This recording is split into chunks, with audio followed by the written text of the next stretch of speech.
কে ভাগবত সম্বন্ধে বলতে অনুরোধ করা হয়েছে। শ্রীমদ্ ভাগবত হচ্ছে অমল পুরাণ। অমল মানে যাতে কোনো মল নেই। মল মানে নোংরা বা আবর্জনা। সেই আবর্জনাটা কি? আবর্জনাটা হচ্ছে জড় জগতের প্রতি আসক্তি। এই জড় জগতের প্রতি আসক্তিটাই হচ্ছে মল। সেই মলটা দু রকম। একটা হচ্ছে তমগুণ জনিত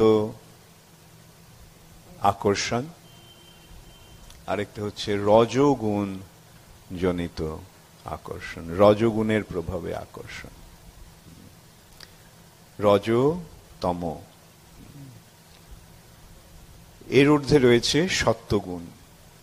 সেই সত্যগুণে অধিষ্ঠিত হলে আমরা এই জড়জগতের ঊর্ধ্বে যে চিন্ময় জগৎ রয়েছে সেই জগৎ সম্বন্ধে জানতে পারি।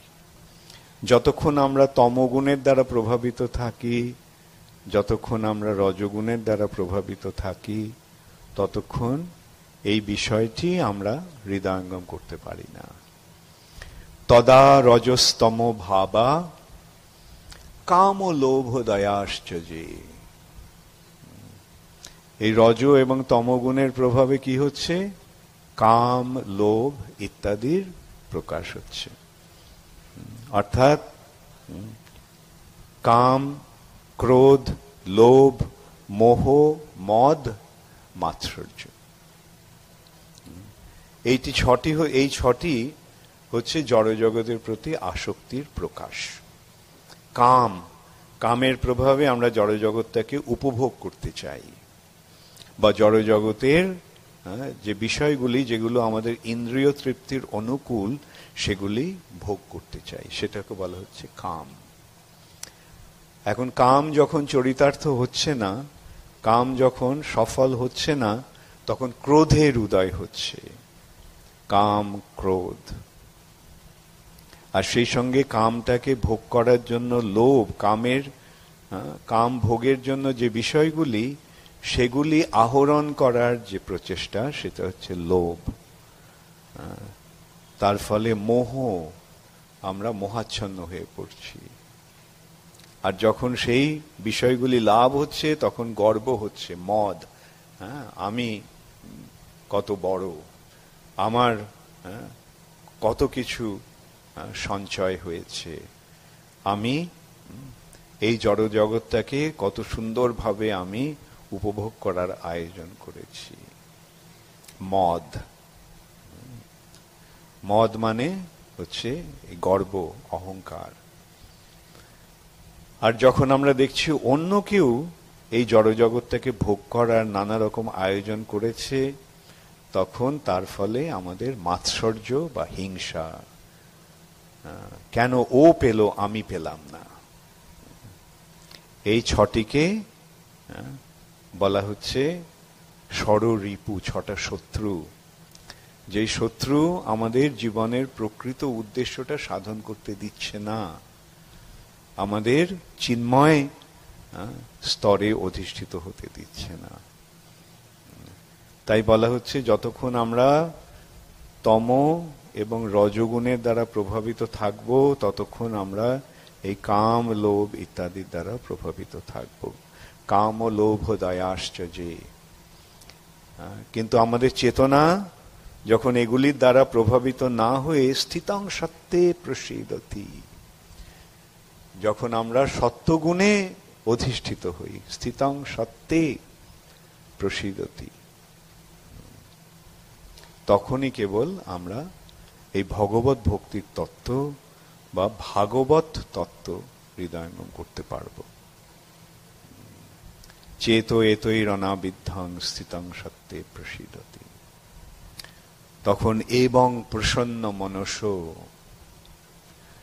আমাদের মনোভাব, আমাদের মনের ক্রিয়া, আমাদের অন্তরাত্মা তখন প্রসন্ন হয়ে যায়। এবং প্রসন্ন মনস, তখন ভগবত ভক্তি যোগতঃ ভগবত তত্ত্ববিজ্ঞানং, এই ভগবত তত্ত্ববিজ্ঞান লাভের ফলে মুক্ত সংঘর্ষ জায়তে, এই জড়জগতের বন্ধন থেকে আমরা মুক্ত হতে পারি। মুক্ত সংঘর্ষ জায়তে, কি সুন্দরভাবে এইগুলি ভাগবতের, ভাগবতে প্রবেশ করার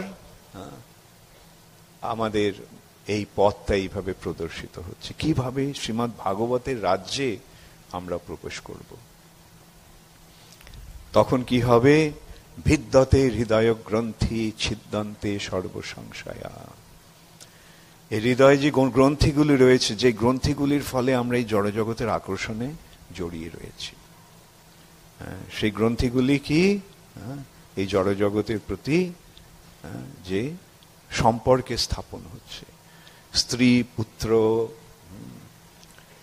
পতি, পত্নী, পিতা, মাতা, বন্ধু বান্ধব, এদের প্রতি যে আকর্ষণ, যেটাকে বলা হচ্ছে মমতা। মমতা, এরা আমার, মমতা। আমার পিতা, আমার মাতা, আমার ভাই, আমার বোন, আমার পত্নী, আমার পতি, আমার পুত্র, আমার কন্যা, এই যে আমার আমার, এই যে সেই আমার আমার ভাবনাটি হচ্ছে মমতা, মমত্ব, আমার, মমতা। এইগুলি হচ্ছে হৃদয় গ্রন্থি। কিন্তু যখন আমরা শ্রীমদ্ ভাগবতকে, ভগবত তত্ত্ববিজ্ঞান যখন আমরা জানতে পারছি, তখন ভিদ্যতে হৃদয় গ্রন্থি, সেই সমস্ত গ্রন্থিগুলি কেটে যাচ্ছে, জড়জগতের আসক্তিগুলি থেকে আমরা মুক্ত হয়ে যাচ্ছি। কে আমার, আমি কার, কতদিন থাকবে আমাদের এই সম্পর্ক? যতই নিবিড়, যতই ঘনিষ্ঠ এই সম্পর্কগুলি হোক না কেন, যখন আমরা শরীর ছেড়ে চলে যাব, তখন এই সমস্ত সম্পর্কগুলি নষ্ট হয়ে যাবে।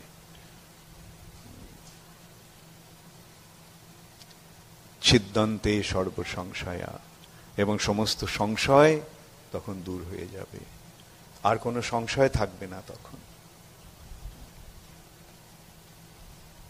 এখন এইটি হচ্ছে ভগবত ভক্তির পথে অগ্রসর হওয়ার উপায়, এবং এইটি হচ্ছে ভগবত ভক্তির অনুশীলনের ফল।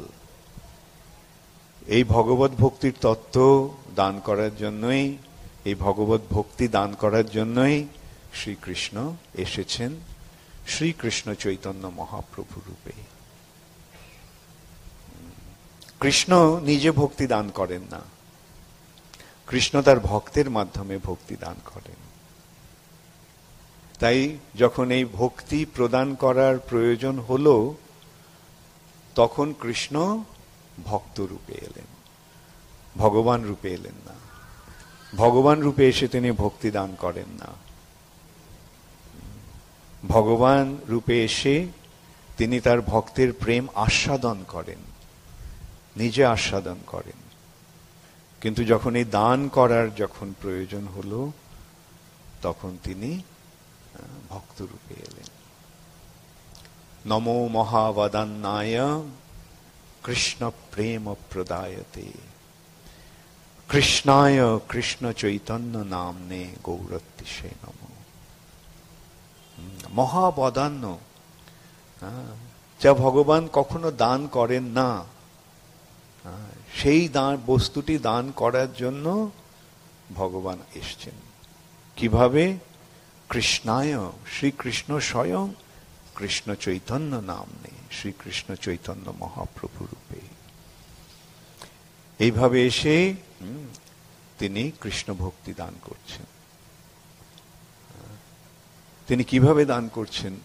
বিশেষ করে তিনি আবার নিত্যানন্দ প্রভুর মাধ্যমে দান করছেন।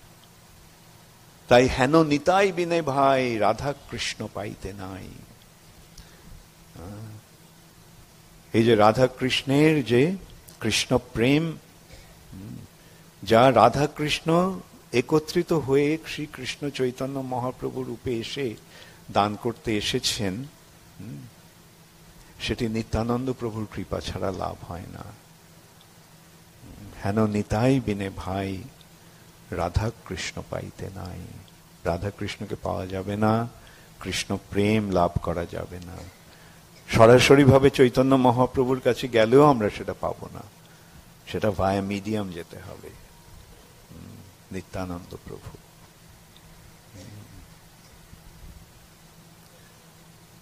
আবদ্ধ করে এই নিত্যানন্দ প্রভুর সম্বন্ধে বলা হচ্ছে, যারে দেখে তারে কহে দন্তে তৃণ করি, আমারে কিনিয়া লহ ভজ গৌর হরি।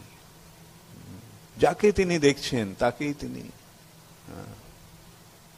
বলছেন, যারে দেখে তারে কহে।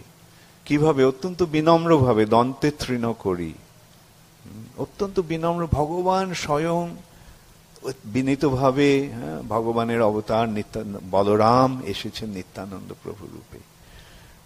বলরাম হইল নিতাই, ব্রজেন্দ্র নন্দন যেই শচীসুত হইল সেই, বলরাম হইল নিতাই। এই নিত্যানন্দ প্রভু হচ্ছেন বলরাম স্বয়ং। তিনি কিভাবে ইয়ে করছেন? যারে দেখে তারে কহে দন্তে তৃণ করি, আমারে কিনিয়া লহ ভজ গৌর হরি। গৌরহরির ভজনা করো, গৌরহরির নির্দেশ অনুসারে এই ভক্তির পথ অবলম্বন করো, তাহলে সেই মূল্য দিয়ে তুমি আমাকে কিনে নাও। ভগবান বলছেন আমাকে কিনে নাও। এ কি এক অপূর্ব দান। আমারে কিনিয়া লহ ভজ গৌর হরি। এই তত্ত্বটি সংস্কৃততে বর্ণনা করা হচ্ছে, যে নিত্যানন্দ প্রভু বলছেন, যথেষ্টং রে ভ্রাত কুরু হরিহরির ধান মনীষম, তত ব সংসার আমবুধি তরণ দায় মই লাগে।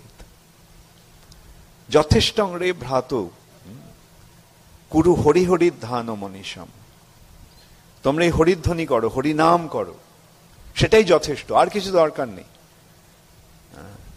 তত তাহলে ব তোমাদের সংসার আমবুধি তরণ দায় মই লাগে, এই সংসার সমুদ্র থেকে তোমাদের পার করার দায় আমি নেব, আমি নিচ্ছি। তোমরা শুধু হরিনাম করো আর আমি তোমাদের সংসার পার করে দেব। কি অপূর্ব এক সুযোগ তিনি আমাদের তুলে ধরছেন আমাদের কাছে। কুরু হরিহরির ধান মনীষম, তত ব সংসার আমবুধি তরণ দায় মই লাগে। ইদং বাহুস্ফটই রটতি রটয়ঞ্জ প্রতিগৃহণ। এইভাবে দুহাত তুলে এই হরে নাম হরে কৃষ্ণ মহামন্ত্র কীর্তন করতে করতে নিত্যানন্দ প্রভু ঘরে ঘরে যাচ্ছেন। প্রতিগৃহং, প্রতিটি গৃহে তিনি গিয়ে এইভাবে সকলকে আবেদন করছেন, কুরু হরিহরির ধান মনীষম, তত ব সংসার আমবুধি তরণ দায় মই লাগে। ইদং বাহুস্ফটই রটতি রটয়ঞ্জ প্রতিগৃহণ, ভজে নিত্যানন্দং ভজন তরুকন্দং নিরবধি। এই নিত্যানন্দ প্রভু যিনি হচ্ছেন ভজন ভক্তিরূপ কল্পবৃক্ষের যে মূল স্বরূপ, স্কন্ধ স্বরূপ, সেই নিত্যানন্দ প্রভুর ভজনা করো।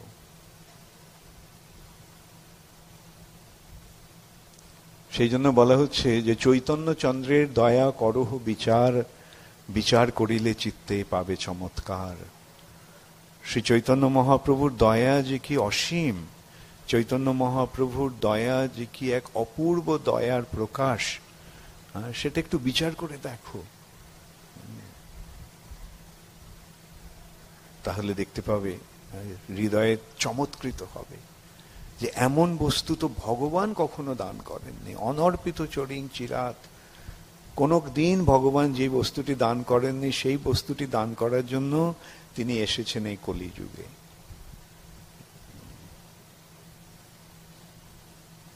এখন যারা ভগবানের এই কৃপা গ্রহণ করবে তাদের জীবন সার্থক। এই কলিযুগের এইটি একটা বৈশিষ্ট্য। একদিকে এটা সবচাইতে জঘন্য যুগ। চারটি যুগের মধ্যে সবচাইতে নিকৃষ্ট, সবচাইতে জঘন্য হচ্ছে এই কলিযুগ। সত্য, ত্রেতা, দাপর, কলি। আর এই যুগটা হচ্ছে পাপের সমুদ্র। কলের দোষে নিধে রাজন, এটা একটা পাপের সমুদ্র। কিন্তু অস্তিহি এক মহান গুণ। কিন্তু এই কলিযুগের একটা মহান গুণ রয়েছে। সেই গুণটি কি? কীর্তনাদেব কৃষ্ণস্য মুক্ত সঙ্গ পরম ব্রজেত। কেবল হরে কৃষ্ণ মহামন্ত্র কীর্তন করলেই আমরা এই জড় জগতের বন্ধন থেকে মুক্ত হয়ে ভগবত ধামে ফিরে যেতে পারব। সেই জন্যই নিষ্ঠা সহকারে এই নাম আশ্রয় করে থাকতে হবে। বুঝতে হবে যে এই নাম হচ্ছে এক অপূর্ব দান ভগবানের। হরে কৃষ্ণ মহামন্ত্র, মন্ত্র অনেক রয়েছে এবং সেই মন্ত্রগুলি আমাদের জীবকে জড়জগতের বন্ধন থেকে উদ্ধার করার জন্য মন্ত্র। এই মন্ত্র হচ্ছে চিন্ময় শব্দ তরঙ্গ, যেগুলি ওই জগৎ থেকে এসেছে, চিৎ জগৎ থেকে এসেছে। এই মন্ত্র এই জগতের শব্দ নয়। এই সমস্ত মন্ত্রগুলি হচ্ছে চিৎ জগতের প্রকাশ, চিৎ জগৎ থেকে এখানে এসেছে। আর সেই সমস্ত মন্ত্রের মধ্যে যে মূল মন্ত্র, মহামন্ত্র, সেটি হচ্ছে হরে কৃষ্ণ কৃষ্ণ কৃষ্ণ হরে হরে, হরে রাম রাম রাম হরে হরে। এইটি হচ্ছে কলিযুগের এক বিশেষ বৈশিষ্ট্য। কীর্তনাদেব কৃষ্ণস্য মুক্ত সঙ্গ পরম ব্রজেত। শ্রীমদ্ ভাগবতে বলা হচ্ছে, পরীক্ষিত মহারাজ দেখলেন। পরীক্ষিত মহারাজ কে? পরীক্ষিত মহারাজ হচ্ছেন অর্জুনের পৌত্র। অর্জুনের পুত্র অভিমন্যু, অর্জুন আর সুভদ্রার পুত্র অভিমন্যু, আর অভিমন্যু এবং উত্তরার পুত্র হচ্ছে পরীক্ষিত। যুধিষ্ঠির মহারাজ অন্য পাণ্ডবদের সঙ্গে নিয়ে তিনি মহাপ্রস্থানে চলে গেলেন। পরীক্ষিত মহারাজকে রাজ সিংহাসনে অভিষিক্ত করলেন। সেই সময় দাপর যুগ শেষ হলো, কলিযুগ শুরু হলো। কিন্তু পরীক্ষিত মহারাজের রাজত্বকালে কলির প্রভাব একেবারেই প্রকাশিত হয়নি। কলির প্রভাব কি? কলির প্রভাব হচ্ছে আমিষাহার, আসবপান মানে নেশা, অবৈধ সঙ্গ এবং দ্যুতক্রীড়া। এই চারটি কার্য হচ্ছে কলির প্রভাবের বিস্তারের উপায় স্বরূপ। এর মাধ্যমে কলি তার প্রভাব বিস্তার করে। পরীক্ষিত মহারাজের রাজত্বকালে কলির প্রভাব একেবারেই ছিল না। সেই সময় ধর্ম পূর্ণরূপে প্রতিষ্ঠিত ছিল, অর্থাৎ সত্য, শৌচ, তপ, দয়া, এই চারটি একেবারে ধর্মের এই চারটি স্তম্ভ একেবারে অটুট ছিল। কিন্তু পরীক্ষিত মহারাজ দেখলেন, তিনি রাজারা তখনকার দিনে পর্যটনে যেতেন, বেরিয়ে গিয়ে দেখতেন কে কোথায় আছে, কিভাবে আছে, রাজ্যের অবস্থাটা কিরকম, পরিস্থিতি কিরকম। তিনি যখন তার রাজ্যের পরিস্থিতি পর্যবেক্ষণ করতে গেছেন, তখন তিনি দেখলেন যে একটা শূদ্র রাজবেশ ধারণ করে, রাজবেশ পরে সে গাভীকে এবং বৃষকে বৃষের ওপর অত্যাচার করছে। এখন এই যে গাভীর ওপরে নির্যাতন, এটা বৈদিক সংস্কৃতিতে সবচেয়ে জঘন্যতম অপরাধ। গাভী নির্যাতন, গোহত্যা এবং বৃষ। গাভী হচ্ছে এই পৃথিবীর রূপে তার প্রকাশ, পৃথিবীর প্রকৃত প্রকাশ হচ্ছে গাভী। সেই পৃথিবী যেমন সবকিছু অনায়াসে দান করে, মা যেমন তার সন্তানকে সবকিছু দান করে, গাভী সেইভাবে সবকিছু দান করছে। আমাদের থেকে কিচ্ছু নিচ্ছে না, কেবল একটু ঘাস খাচ্ছে। আর দিচ্ছে কি? সবচেয়ে মূল্যবান সম্পদ, দুধ। দুধ কেবল দুধ নয়, দুধ হচ্ছে অমৃত। এই সম্বন্ধে একটা কাহিনী আছে। এক সময় আকবর, মোগল সম্রাট আকবর, তার মন্ত্রী বীরবলকে জিজ্ঞাসা করেছিলেন, বীরবল, কোন দুধটা সবচাইতে ভালো, কোন দুধটা, কোন পশুর দুধটা সবচাইতে ভালো? বীরবল বলেছিল মোষের দুধ। আকবর অবাক হয়ে গেছে, মোষের দুধ? কেন, আমি তো জানতাম যে গরুর দুধটাই হচ্ছে সর্বশ্রেষ্ঠ। বীরবল উত্তর দিয়েছিল, গরুর দুধ দুধ নয়, গরুর দুধ তো অমৃত।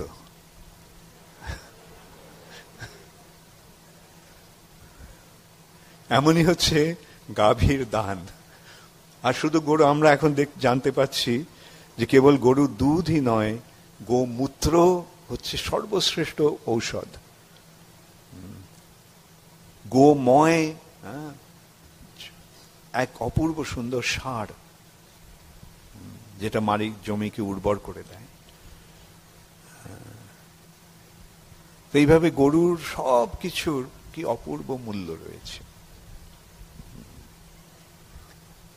তো সে কথাটাই এখানে আমরা দেখতে পাচ্ছি যে মহারাজ পরীক্ষিত যখন দেখলেন যে এক শূদ্র রাজার মতো পোশাক পরে সে গাভীর ওপর অত্যাচার করছে, অর্থাৎ এক অযোগ্য ব্যক্তি মানুষের নেতা সেজে তারা কি করছে, তারা গাভীকে গোহত্যা করছে, পৃথিবীকে নির্যাতন করছে এবং ধর্মকে ধ্বংস করছে। এইটি হচ্ছে কলিযুগের নেতাদের পরিচয়। কলিযুগের নেতা, কলির চেলারা এইভাবে কলির ওপরে আধিপত্য করবে।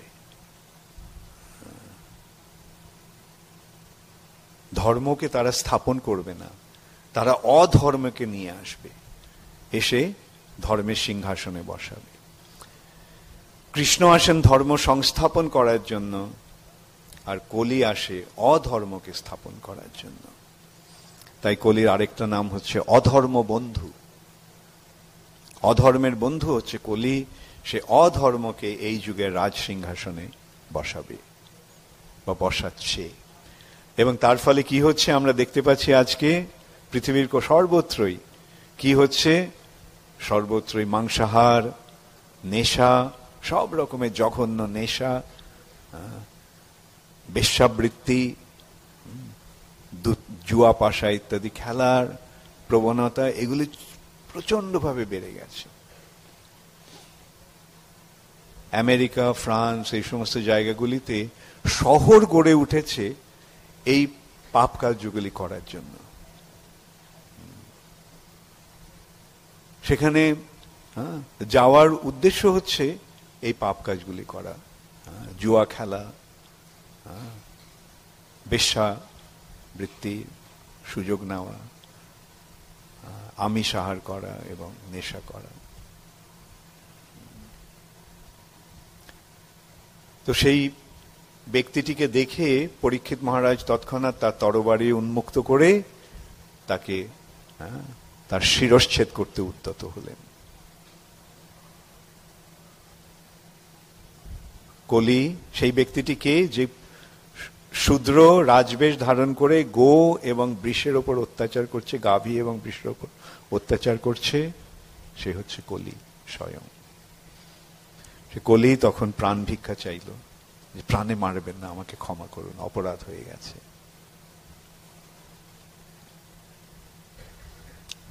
ক্ষত্রিয় রাজার কাছে যখন কেউ প্রাণ ভিক্ষা করে তখন তিনি তাকে প্রাণে মারেন না, হত্যা করেন না। কলিকে তিনি মারলেন না, কিন্তু বললেন আমার রাজ্যে তুমি থাকতে পারবে না, তুমি আমার রাজ্য থেকে নির্বাসিত। কলি তখন দেখলো যে পরীক্ষিত মহারাজ কেবল সারা পৃথিবীর ওপরে রাজত্ব করছেন না, এই পৃথিবীর যে সাগর, সেই সাগরগুলিরও আধিপত্য তিনি করছেন। তিনি শশাগড়া পৃথিবীর অধীশ্বর। তাই তার পায়ে পড়ে তিনি আবার বললেন, আপনার রাজ্য থেকে নির্বাসন দিলে আমি যাব কোথায়? তখন পরীক্ষিত মহারাজ বললেন যেখানে আমিষ আহার হবে, যেখানে নেশা হবে, যেখানে অবৈধ স্ত্রী সঙ্গ হবে, এবং যেখানে দ্রুতক্রিয়া অর্থাৎ জুয়া পাশা ইত্যাদি খেলা হবে, সেখানে তুমি থাকতে পারবে।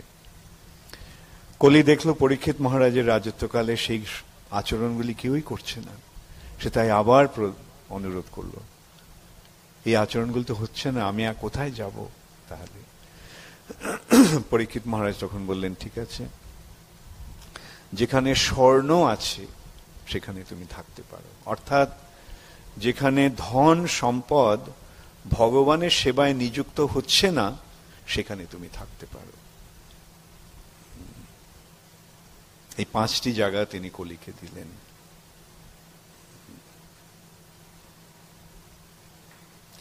এই সূত্রে শ্রীমদ্ ভাগবতে আলোচনা হচ্ছে যে পরীক্ষিত মহারাজ জানতেন কলির প্রভাব কি হবে, তা সত্ত্বেও তিনি কেন তাকে প্রাণে বধ করলেন না?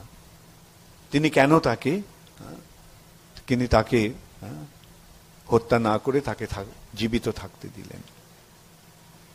সেই সূত্রে বলা হচ্ছে যে পরীক্ষিত মহারাজ দেখলেন যে কলিযুগ যদিও সবচেয়ে অধঃপতিত যুগ, একটা অত্যন্ত জঘন্য যুগ, এই যুগটা পাপের সমুদ্র, কিন্তু এর একটা মহান গুণ রয়েছে। সেই গুণটি হচ্ছে কেবল ভগবানের নাম কীর্তন করার ফলে সকলে এই জড়জগতের বন্ধন থেকে মুক্ত হতে পারে। সেই জন্য তিনি কলিকে প্রাণে বধ করলেন না, কলিকে থাকতে দিলেন, থাকো, হ্যাঁ, এই যুগের ওপর তুমি আধিপত্য করো। আমি জানি তোমার প্রভাবে নানা রকম অন্যায় আচরণ হবে, নানা রকম অসুবিধা হবে, কিন্তু এই যুগের একটা মস্ত গুণ রয়েছে, সেই গুণটি হচ্ছে কীর্তনাদেব কৃষ্ণস্য মুক্ত সঙ্গ পরম ব্রজেৎ। কেবল ভগবানের নাম কীর্তন করার ফলে আমরা এই জড়জগতের বন্ধন থেকে মুক্ত হতে পারব। তো এইটি হচ্ছে কলিযুগের বৈশিষ্ট্য। একদিক দিয়ে এটা পাপের সমুদ্র, সবাই এই পাপের সমুদ্রে ডুবে আছে।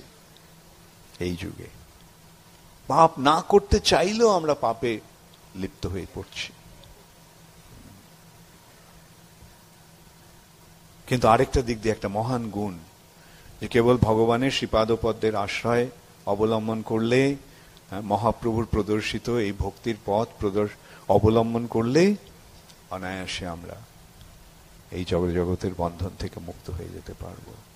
শুধু মুক্তই হতে পারবো না, আমরা ভগবত ভক্তি চরম সীমায় পৌঁছতে পারবো, ব্রজ প্রেম লাভ করতে পারবো।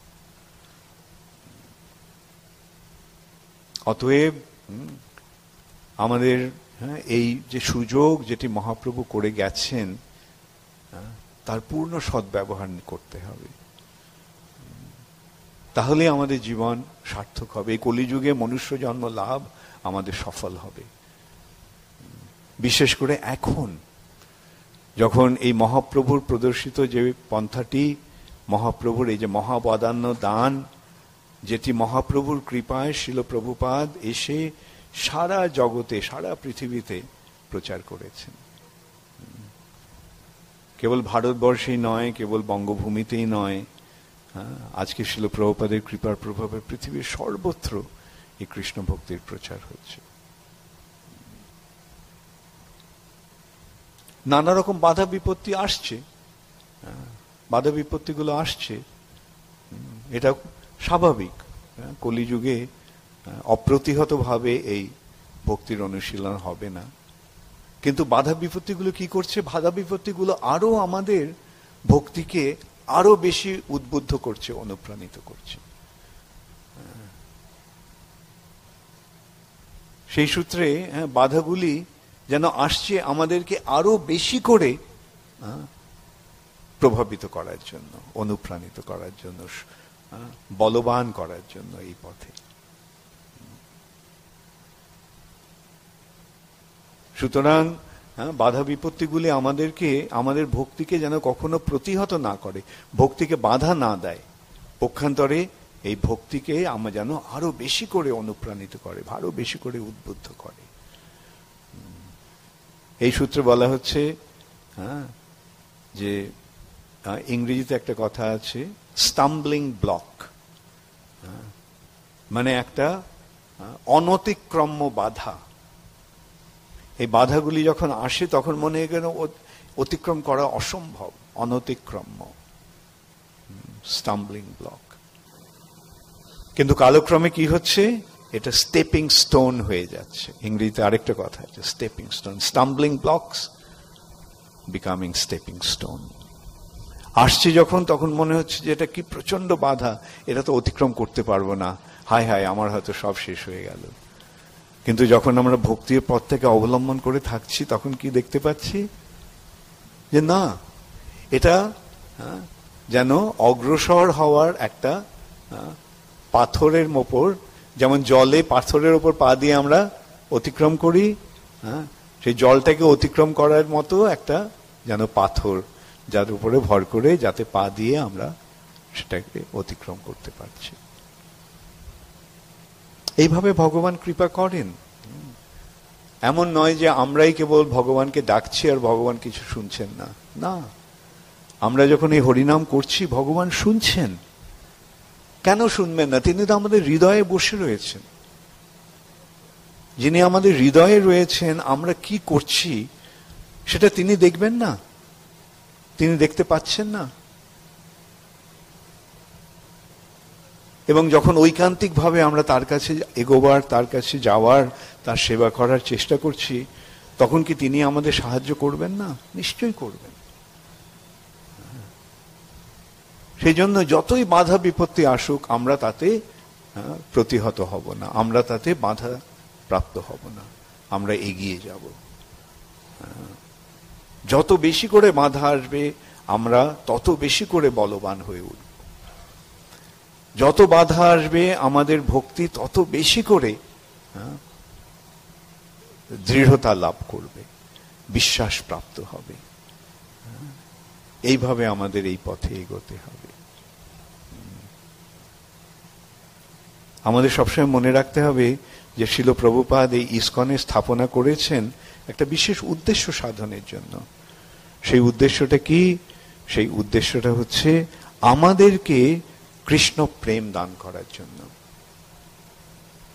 এবং আমাদের ভক্তি জীবন যাতে অক্ষুণ্ণ থাকে, সেই জন্য শিল প্রভুপাদ এই ইসকন সংস্থা স্থাপন করেছেন, যার আশ্রয় থেকে আমরা অনায়াসে ভক্তি জীবন অনুশীলন করতে পারব। এবং এই ইসকনের আশ্রয়ে যখন আমরা থাকছি, তখন দেখছি যে কত সহজে আমরা ভক্তি জীবন অবলম্বন করতে পারছি। ইসকনের প্রভাবে সর্বত্র কৃষ্ণ ভক্তির প্রচার হচ্ছে। যারা ভক্তির পথ গ্রহণ করছে, ইসকন তাদেরকে আশ্রয় দিচ্ছে, এবং এই ইসকনের আশ্রয়ে অন্যান্য ভক্তদের সান্নিধ্য লাভ করতে পারছি, সাধু সঙ্গ হচ্ছে। উন্নত স্তর ভক্তদের কাছ থেকে আমরা এই ভক্তি পথে অগ্রসর হওয়ার প্রেরণা পাচ্ছি।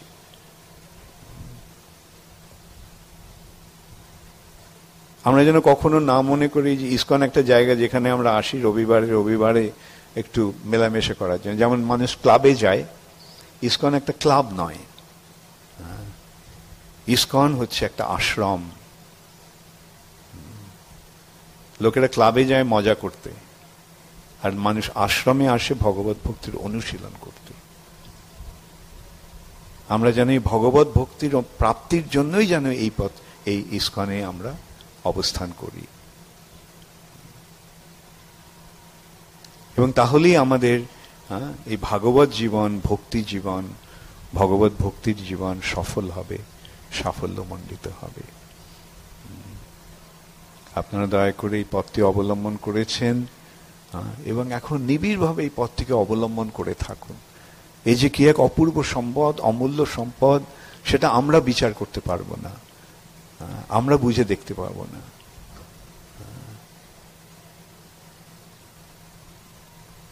এর ফলে যে একটা কি অসীম লাভ আমাদের হবে, কিরকম লাভ হবে, সেই লাভের ফলে মুক্তি তুচ্ছ হয়ে যাবে। সেই লাভের ফলে রাজ সিংহাসন নগণ্য হয়ে যাবে। এমনকি স্বর্গ সুখ স্বর্গে ইন্দ্রের পদটা পর্যন্ত নগণ্য হয়ে যাবে। বিধি মহেন্দ্র ধৃষ্ণ কীটায়তে, সমস্ত দেবদেবীদের মনে হবে যে এরা সমস্ত কীট পতঙ্গ, এদের স্তর, এদের স্থিতিটা এত নিকৃষ্ট, যেন তার কাছে ভক্ত, এই যে শুদ্ধ ভগবত ভক্তির কাছে তাদের পদগুলি কীটায়তে, কীট পতঙ্গের মতো নগণ্য হয়ে যায়। এমনই হচ্ছে এই অপূর্ব কৃষ্ণ ভক্তি। এই সম্বন্ধে কত সুন্দর সুন্দর দৃষ্টান্ত রয়েছে।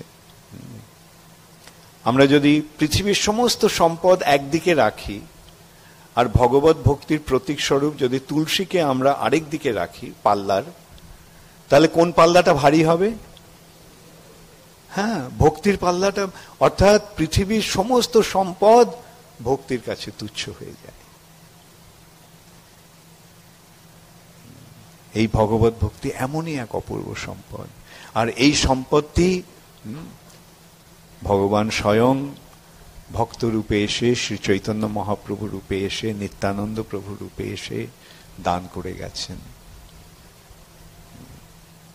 আর তাদেরই অতি অন্তরঙ্গ, অতি প্রিয় পার্ষদ শিল প্রভুপাদ তা সারা পৃথিবী জুড়ে বিতরণ করেছে। প্রভুপাদ যদি সারা পৃথিবী জুড়ে বিতরণ না করতেন, তাহলে আমরা এই বঙ্গভূমিতে থাকা সত্ত্বেও এই ভক্তির মর্যাদা, মূল্য আমরা নিরূপণ করতে পারতাম না। বিদেশে যেহেতু ভক্তরা কৃষ্ণ ভক্তি অবলম্বন করেছে, তাই ভারতবাসীরা আমরা জেগে উঠেছি। আরে ওখানে গ্রহণ করছে, তাহলে আমাদের তো একটু বিচার করে দেখা উচিত। বিদেশিরা যদি, প্রভুপাদ যদি বিদেশে গিয়ে, আমেরিকায় গিয়ে প্রচার না করতেন, তাহলে এই ভারতবর্ষে কৃষ্ণ ভক্তির প্রচার হতো না। বিদেশ থেকে বিদেশিদের নিয়ে এসে প্রচার করেছেন বলেই আজকে আমরা, আমাদের সোজা কথায় বলতে গেলে টনক নড়েছে। আমাদের টনক নড়েছে। যাই হোক, যেভাবেই লাভ হোক, এই বস্তুটি যে আমরা পেয়েছি সেটাই আমাদের জীবনের এক অমূল্য প্রাপ্তি। এই প্রাপ্তির ফলে আমাদের জীবন সার্থক হয়েছে। এখন আমাদের প্রার্থনা কি? যেন জন্ম জন্মান্তরে আমরা এই পথে থাকতে পারি। এই পথ থেকে যেন আমরা কখনো বঞ্চিত না হই, বিচ্যুত না হই। এই পথটা পেয়ে গেছি, এখন এই পথটিতে যেন আমরা, এই পথটি থেকে যেন আমরা বিচ্যুত না হই। তাহলে একদিন না একদিন আমরা আমাদের লক্ষ্যে পৌঁছতে পারবো। আর সেই লক্ষ্যটি কি? সেই লক্ষ্যটি হচ্ছে গোলক বৃন্দাবন, সেই লক্ষ্যটি হচ্ছে গোলক নবদ্বীপ। তাই ভগবত ভক্তের কাছে, যেটা আমি আগে বললাম, স্বর্গের ইন্দ্রের পদ, ব্রহ্মার পদ, শিবের পদ, এমনকি বৈকুণ্ঠের যে মুক্তি, সেগুলো তুচ্ছ হয়ে যায়। দীয়মানং ন গৃহন্তি বিনা মৎসেবনং জানা। ভগবত ভক্তকে যদি এই যে বৈকুণ্ঠ মুক্তিও দেওয়া হয়, সারূপ্য সাযুজ্য শালক্য ষাষ্ঠী, মহাপ্রভুর ভক্তরা তা গ্রহণ করবে না, কৃষ্ণ ভক্তরা তা গ্রহণ করবে না। আমরা বৈকুণ্ঠে যেতে চাই না। কেন? বৈকুণ্ঠ আমাদের কাছে তুচ্ছ। আমাদের একমাত্র গন্তব্য, একমাত্র লক্ষ্য হচ্ছে এই গোলক। গোলকে আমরা নবদ্বীপে শ্রী চৈতন্য মহাপ্রভুর সেবায় যুক্ত থাকব, মহাপ্রভুর সংকীর্তন যজ্ঞে যুক্ত থাকব। আবার এই নবদ্বীপের একটা বৈশিষ্ট্য হচ্ছে, যারা নবদ্বীপে আছে তাদের বৃন্দাবনে প্রবেশ রয়েছে।